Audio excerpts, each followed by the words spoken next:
Determine x so that each expression is defined.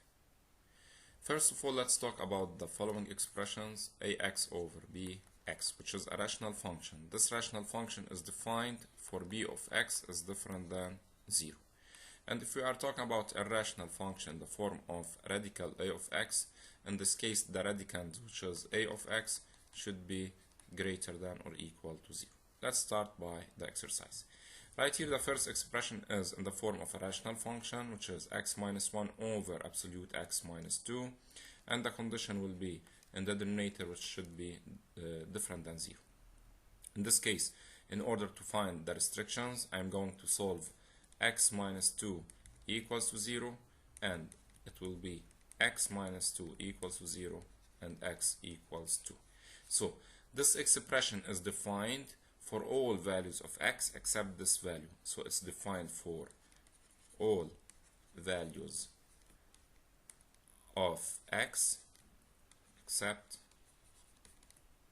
for x equals 2, or I can write it in the form of all values of x except 2.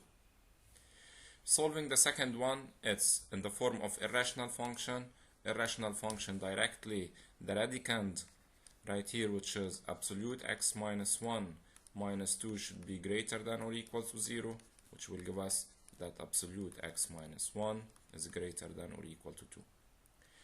I'm talking about absolute value greater than or equal to positive value, then it will give us that x minus 1 is less than or equal to negative 2, or x minus 1 is greater than or equal to 2, which is x less than minus 2 plus 1, which is minus 1, or x is greater than 2 plus 1, which is 3. Then the interval in this case will be x belongs to starting from minus infinity till minus 1, where minus 1 should be included since we have or equal, or it means union. X starts right here from 3 till plus infinity, and 3 is included since we have or equal.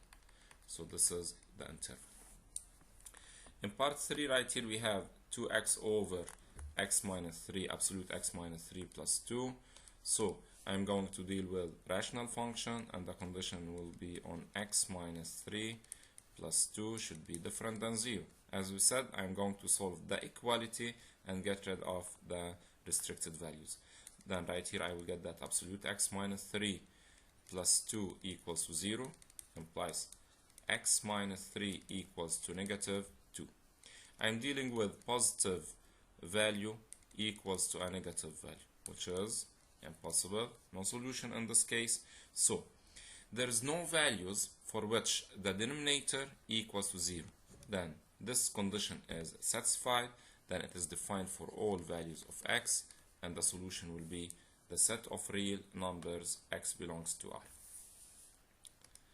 Right here we have also, I'm talking about irrational function. For the irrational function, as we said, the radicand, which is like that, should be greater than or equal to 0. Either we can notice that I'm dealing with positive value plus positive value, then the condition is satisfied, or we can solve the inequality and we'll get that absolute x minus 4 is greater than negative 2.